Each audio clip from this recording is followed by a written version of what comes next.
Welcome back to the deep dive. This time, we're going to be diving into the world of CEO compensation. A topic I think we all secretly find kind of fascinating. And you've shared a research study with us called CEO Pay Injustice.pdf. And we're going to unpack what it really says about the relationship between how CEOs get paid and how well they do their jobs. You know what's so interesting about this study is it really goes beyond just looking at the averages. Yeah.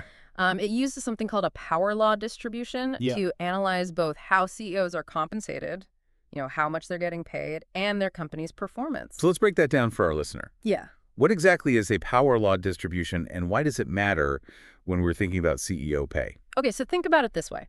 If we were trying to chart the heights of everyone in a city, a normal distribution, what we think of as that bell curve would show most people kind of clustered around the average height with a few very tall and a few very short people at either end. Right, right. But a power law is different. It says a very small number of people are extremely tall, think skyscraper tall, while most people are clustered much lower.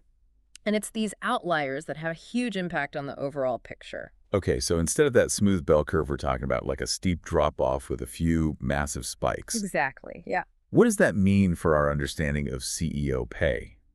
So the study found that both CEO compensation, how much they make, and their company's performance follow this power law pattern. So we have a few superstar CEOs delivering, incredible results, and we have a handful that are, raking in these gigantic paychecks. But here's the thing.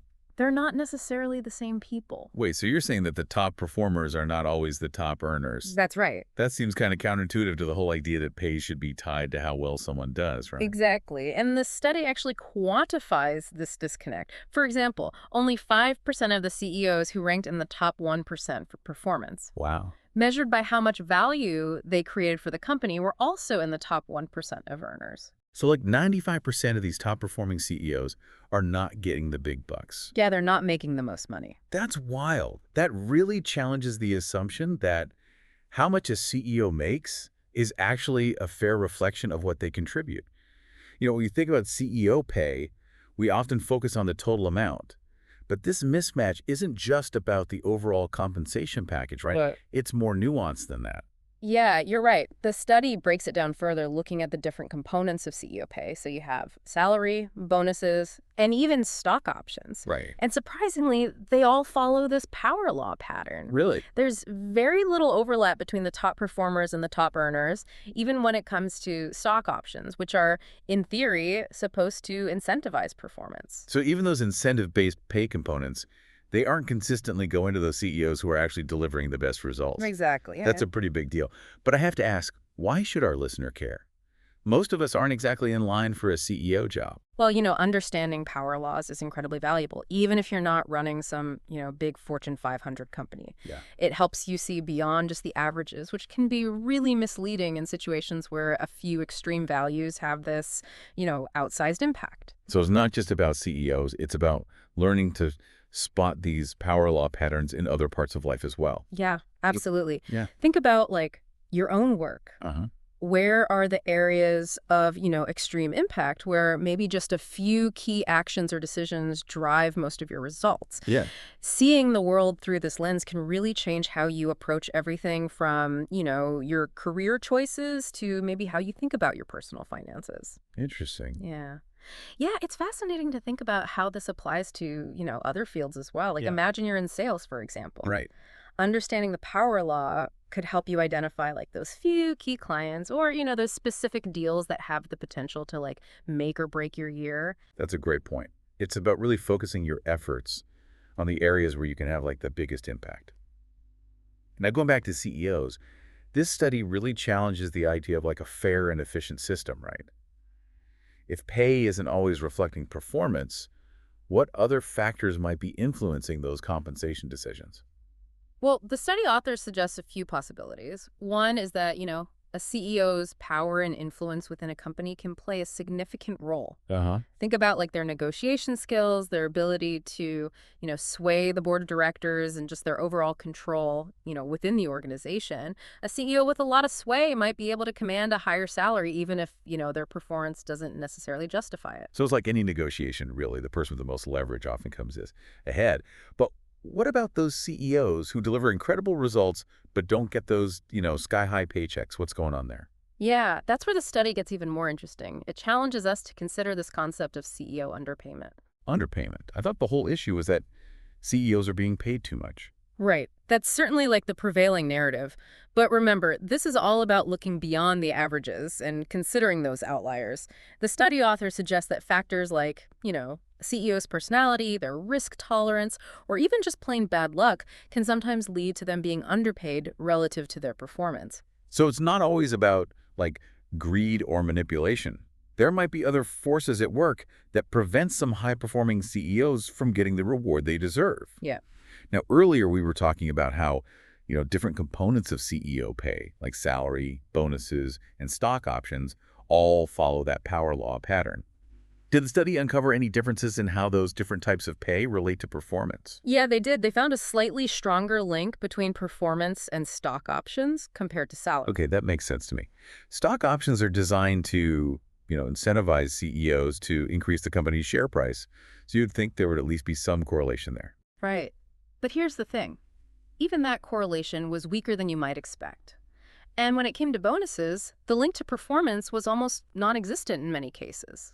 That's surprising. So even those incentive-based pay components weren't consistently rewarding those top-performing CEOs. It seems that way. And this raises an important question for, our listener to consider. If even stock options and bonuses aren't consistently aligned with performance, are they really serving their intended purpose?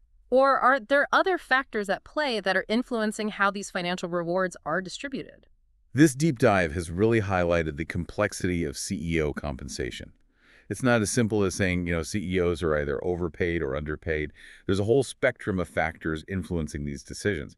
If the current system isn't as effective or as fair as we might have assumed, what can be done to create a system that's more aligned with both performance and fairness? Well, that's the million-dollar question, right?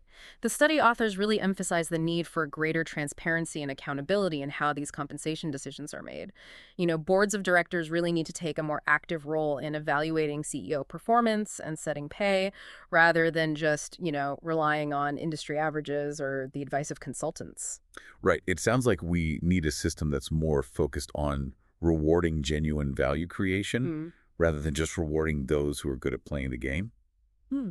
But I also want to touch on the industry insights from this study. Hmm. You mentioned earlier that the disconnect between pay and performance varied across different industries. Yeah, absolutely. The study looked at 22 different industries and found some interesting variations. Mhm. For instance, in industries like chemicals and petroleum, there was a slightly better alignment between pay and performance. Hmm. While in sectors like banking and car manufacturing, there was almost no correlation between the two.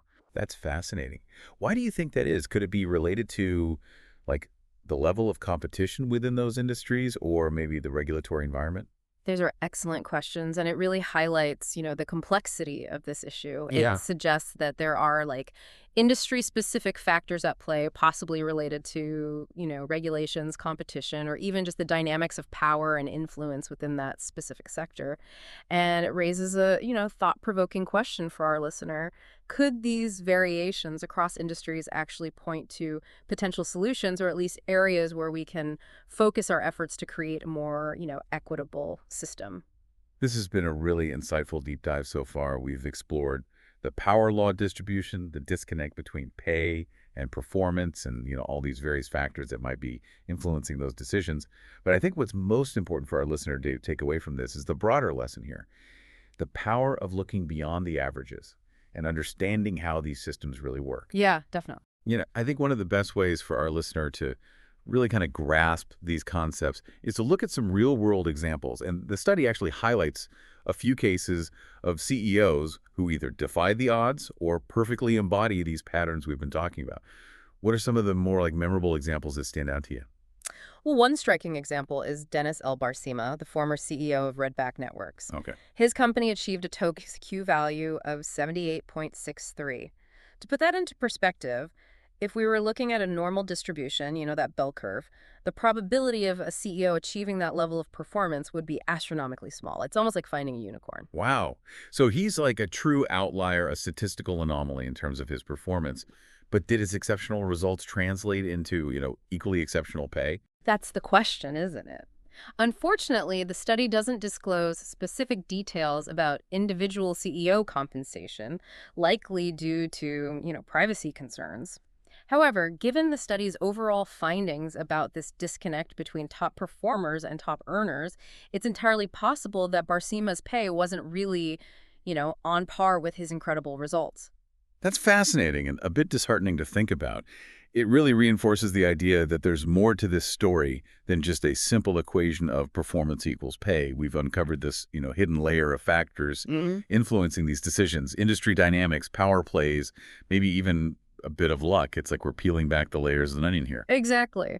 And while the study doesn't, name specific CEOs who might be overpaid relative to their performance, it does offer some clues by highlighting industries where this disconnect is particularly pronounced. Remember how we talked about banking and car manufacturing showing almost no correlation between pay and performance? Right. Well, those industries could be good starting points for, further investigation.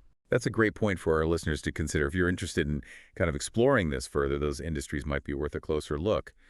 But I think one of the most valuable takeaways from this deep dive is this idea that power laws are at play here. And this is something that extends, far beyond the world of CEOs, right? Absolutely. This is about recognizing that a few key actions or decisions can often drive the majority of the results in business, in investing, even in your personal life. It's about understanding those areas of extreme impact and focusing your efforts where they matter most. It's like that 80-20 rule, but on steroids. Hmm. And once you start seeing the world through this lens, it can truly change how you approach everything. So for our listeners out there who are ready to take this knowledge and run with it, what's one final thought-provoking question they should be asking themselves? If the relationship between pay and performance isn't as straightforward as we've been led to believe, what other factors are truly shaping success in business, in their careers, and even in their personal lives? And maybe more importantly, how can they leverage those insights to achieve their own extraordinary results, even if they're not a CEO? Beautifully said. And on that note, we're going to wrap up this deep dive into the fascinating world of CEO compensation. We hope you've gained some valuable insights and, more importantly, a new way of thinking about the systems that shape our world. Thanks for joining us.